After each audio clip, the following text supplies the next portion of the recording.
আসসালামু আলাইকুম ওয়া রাহমাতুল্লাহি ওয়া বারাকাতুহু। জীবনের বহু ক্ষেত্রে মতের মিল অমিল হবে, ভিন্ন মত, দ্বিমত, বহুমত থাকতেই পারে, কিন্তু দিন পালন, যে দিনের স্রষ্টা এক আল্লাহ, যে দিনের মালিক আল্লাহ তাআলা, তার কোরআন একটি, আমাদের নবী একজন, এবং তো সেইখানে এত মিল অমিল তৈরি হচ্ছে নানান রকম বিভ্রাট। এই সবগুলো বিষয়ে আমরা জানতে চাই। আপনাদের জন্য আমাদের মাসব্যাপী বিশেষ আয়োজন আকিজ প্রেজেন্স জীবন বিধান অনুষ্ঠান থেকে। সাথে আছি খালিদ সাইফুল্লাহ বকশী, আর আমাদের সাথে যোগ দিয়েছেন বিশিষ্ট আলেমে দ্বীন, বিশিষ্ট Islamic scholar, Manarat international university সম্মানিত প্রফেসর ডক্টর মীর মঞ্জুর মাহমুদ। স্বাগত আপনাকে। আসসালামু আলাইকুম। ওয়ালাইকুম আসসালাম ওয়া রাহমাতুল্লাহি ওয়া বারাকাতুহু। দিন পালনেও মিল অমিল, একেবারে যদি আমরা ঈদে চলে যাই, একসময় কাবাতেও চারজন ইমাম চারদিকে দাঁড়িয়ে নামাজ পড়তেন। অবশ্য সেই বিষয়টা এখন নেই, কিন্তু বাংলাদেশেও আমরা ছোট ছোট মিল অমিলকে নিয়ে অনেক সমস্যা তৈরি করছি আলেমরাই। ইসলাম কি বলে? জি, আলহামদুলিল্লাহ, ওয়াসসালাতু ওয়াসসালামু আলা রাসূলিল্লাহ। বাদ, কোরআন কারিমের সুস্পষ্ট বক্তব্য তো হচ্ছে ইন্নাদ দীনা ইনদাল্লাহিল ইসলাম, নিশ্চয়ই জীবন ব্যবস্থা হিসাবে একটি, সেটি ইসলাম। অর্থাৎ দিনের এককত্ব বলতে তো কোনো কথা নেই, সবাই আমরা ইসলামকেই জানি, নিজের মুসলিম পরিচয় দিয়ে থাকি।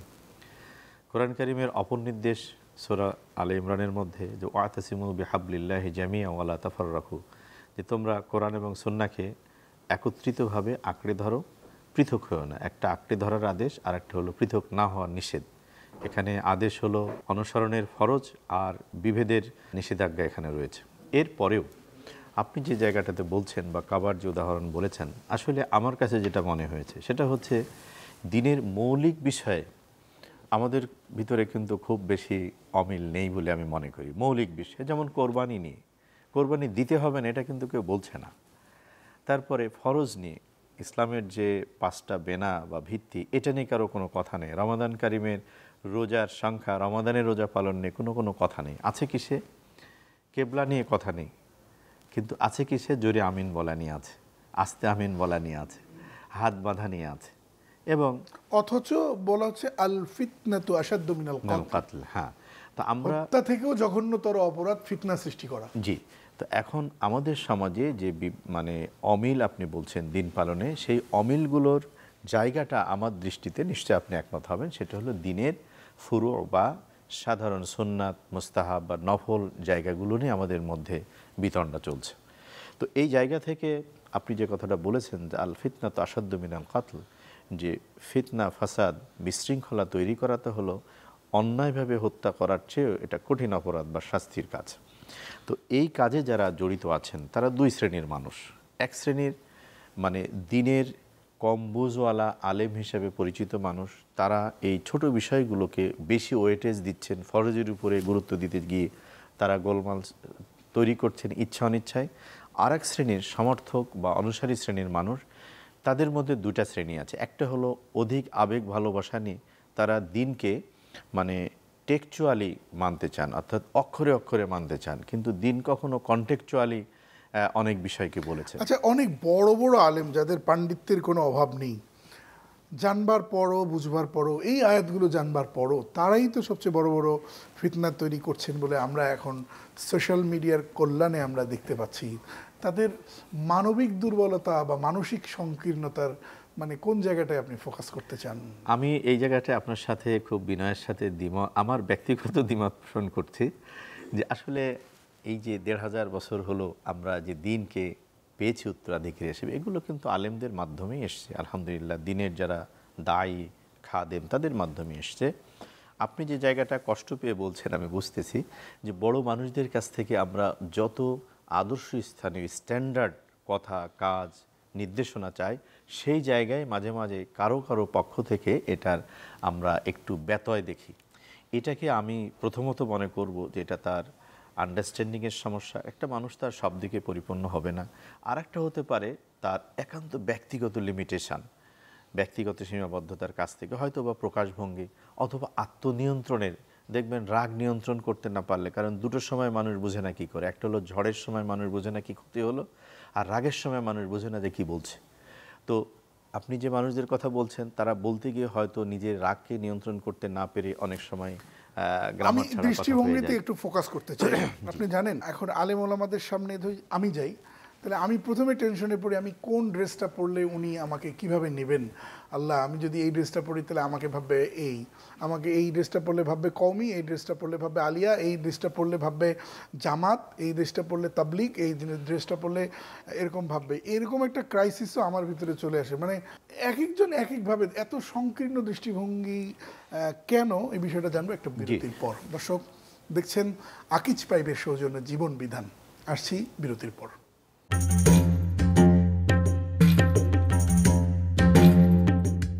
স্বাগত আরেকবার, সাথে ছিলেন অসংখ্য ধন্যবাদ। দর্শক জীবন বিধান দেখছেন আকিজ পাইপের সৌজন্যে। কথা বলছি দিন পালনে মতের মিল অমিল। তো এখানে আমি যেটা বলছিলাম, আপনি যে কথাগুলো বলেছেন যে পোশাকের ক্ষেত্রে, শুধু তাই না, কখনো কখনো দৃষ্টিভঙ্গিগতভাবেও আপনি কোনো একটা কথা বলার সাথে সাথে খোঁজা হয় যে সে কোন ঘরানার মানুষ। কিন্তু আসলে রাসূলুল্লাহ সাল্লাল্লাহু আলাইহি ওয়াসাল্লাম ইসলামের বক্তব্য কী ছিল? আবার আরও শব্দ এখন মাসলাক। তো না, মাসলাক, তরিকা, অনেক রকমের কথা আছে। কিন্তু আমাদের এটা, আমি মনে করি এটা ঘটেছে হলো যে একটা পরিবারে যখন গার্ডিয়ানহীন হয়ে যায় তখন পরিবারের সদস্য সংখ্যা ঠিকই থাকে কিন্তু শৃঙ্খলা থাকে না। তো মুসলিম সমাজ যে লিডারশিপের অধীনে থাকবে, সেই লিডারশিপের অভাবের কারণে আজকে আমাদের সোসাইটির, আপনি বলেন সর্বজন গ্রাহ্য ধরে নিলাম না হোক, কিন্তু মোটামুটি গ্রাহ্য কজন নেতৃত্ব আছে, না ইসলামী ক্ষেত্রে আছে না সাধারণ ক্ষেত্রে আছে। এটি হচ্ছে একটা দেশ এবং সমাজে যখন ইসলামের যে নেতৃত্ব সেটি প্রতিষ্ঠিত না থাকার কারণে এটি একটি হয়ে থাকে। দ্বিতীয়ত হচ্ছে যে দৃষ্টিভঙ্গির যে সংকীর্ণতা বা দুর্বলতা, এটা দীর্ঘদিন আমরা যে এই যে স্থানিক যে কালচারের মধ্যে পড়ে গেছি, এই কালচার থেকে আমি আমার টুপি দেখে অ্যাসাইন করতেছি কোন দিকে, পাঞ্জাবির কলার অথবা পাঞ্জাবির কাটিং দেখে বুঝতেছি। আমি বলবো এটা পরাধীন যুগের যে উত্তরাধিকার, কালচারাল স্থানিক যে উত্তরাধিকার, আমরা সেটার মধ্যে আছি। এখান থেকে বেরোতে হবে। এবং আপনি লিডারশিপের কথা বলেছেন, সবচেয়ে বড় লিডার কি হতে পারে না আমাদের কোরআন? সবচেয়ে বড় লিডার আমাদের সুন্নাহ। যদি সাধারণ জনগণ কোরআন সুন্নাহর সরাসরি টাচে যায় তাহলে তো আমাদের বহু পথের, বহু মতের, মাসলাকের বা ঘরানার দেয়ালে আবদ্ধ হওয়ার প্রয়োজন থাকে না। কোরআনের কাছে আসলেই তো হয়, সেটি তো আমরা করছি না। জি, এক্ষেত্রে আমি যেটা বুঝি সেটা হলো দিন জানা বা মানার ক্ষেত্রে রাসূলুল্লাহ সাল্লাল্লাহু আলাইহি ওয়াসাল্লামের যে তারাকতু ফিকুম আমরাইন, যে আমি তোমাদের জন্য দুটো জিনিস রেখে গেলাম এই মেয়ার হিসাবে, মানদণ্ড হিসাবে, একটি হলো কোরআন আর একটা হচ্ছে আমার সুন্নাহ।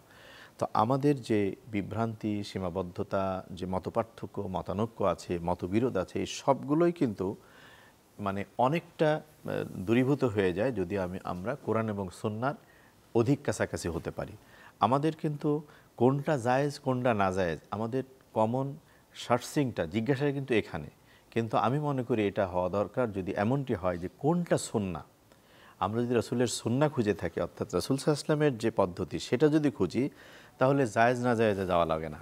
আর সুন্নাহ পরিপালনের মধ্য দিয়ে মানুষের মধ্যে ঐক্যবদ্ধ হওয়ার যে তাওহীদ ভিত্তিক যে ঐক্য প্রতিষ্ঠা, সেটি যদি হয় তাহলে এই জিনিসগুলো থাকবে না ইনশাআল্লাহ। আবার আমরা দেখছি যে বিষয়গুলো একেবারে একাডেমিক ডিসকাশনের ব্যাপার, আলেমের সাথে আলেমের হবে, কিন্তু আওয়ামের সামনে প্রকাশ্যে মাহফিলে ইসলামের এমন সব সূক্ষ্ম বিষয়ের অবতারণা করে একটা সমস্যা তৈরি করে দেওয়া হলো এবং নিজে খুব যে আমি এরকম একটা সূক্ষ্ম থেকে সূক্ষাতি বিষয় পাবলিকের সামনে আনলাম, এবার তৈরি হয়ে গেল ডিবেট।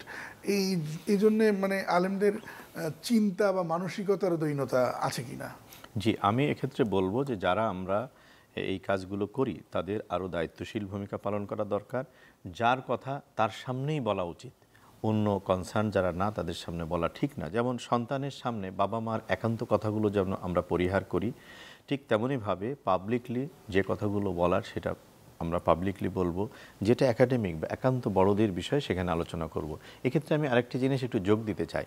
আমরা অনলাইনের সুবাদে এমন অনেক মাসআলা বা প্রসঙ্গ আমরা ভিডিওতে, অডিও ভিডিওতে পাচ্ছি অথবা ফেসবুকের সুবাদে পাচ্ছি, যে প্রশ্নগুলো একান্ত ব্যক্তিগত লাইফের অথবা অ্যাডাল্টদের প্রশ্ন, সেটি যখন ভিডিও আকারে, অডিও আকারে, লেখা আকারে আসছে, তখন এটা ইম্যাচিউর বাচ্চারা যারা তারা এগুলো যখন জানছে, তখন এটা আমার মনে হয় অনেক সময় আমাদেরকে বিব্রত হতে হচ্ছে।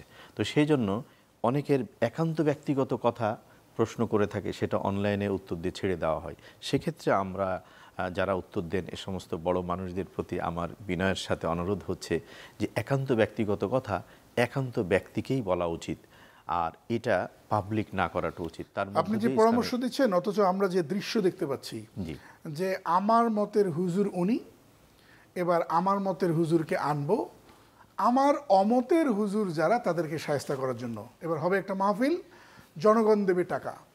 জনগণ কিন্তু মানে তারা এত কিছু জানে না, একটা ভালো মাহফিল হচ্ছে, ভালো ওয়াজ মাহফিল হচ্ছে, আমরা এখানে সওয়াবের আশায় টাকা দিচ্ছি। আর ওনারা এই সমস্ত টাকা তুলে ওনার মতের হুজুর আনলেন অমতের হুজুরদেরকে শায়েস্তা করার জন্য। এজন্য ঘরানা, মাসলাক বা বলয়, এই যে সমাজের উপর চাপিয়ে দেওয়া, সাধারণ শ্রোতার উপর চাপিয়ে দেওয়া, এটাকে ইসলাম কিভাবে দেখে? এটা অবশ্যই ইসলাম পছন্দের দৃষ্টিতে না, বরং চরম অপছন্দের দৃষ্টি হিসাবেই বলা হয়ে থাকে। কারণ মানুষদের মধ্যে দল উপদল তৈরি করাটা এটা সুস্পষ্টভাবে হারাম। এ নিয়ে শক্ত হাদিসও আছে এবং কোথাও কোথাও বলা হয়েছে যে মুসলিম সমাজে বিভেদ সৃষ্টিকারীর জন্য কতল আছে, বৈধ আছে। তো যাই হোক, সেটা ভিন্ন এবং সেটা রাষ্ট্রীয় সিদ্ধান্তের আজকের আলোচনার বিষয় সেটা না। আমি এক্ষেত্রে শুধু বলতে চাই, সূরা ইব্রাহিম 14 নম্বর সূরার 21 নম্বর আয়াতে আল্লাহ তাআলা বলছেন অবারাদুলিল্লাহি জামিয়া। এই আয়াতের মধ্যে এক জায়গায় বলছেন যে ইন্না কুন্না লাকুম তাবাআন। কাল কিয়ামতে সব অনুসারীরা তাদের নেতৃত্বকে জিজ্ঞেস করবে, বলবে যে দুনিয়াতে আমরা তোমাদের অনুসরণ করে দিকভ্রান্ত হয়েছে, আল্লাহর শাস্তির মুখোমুখি হয়েছে। ফাহাল আনতুম মুগনুনা আন্না মিন আযাবিল্লাহি মিন শাই।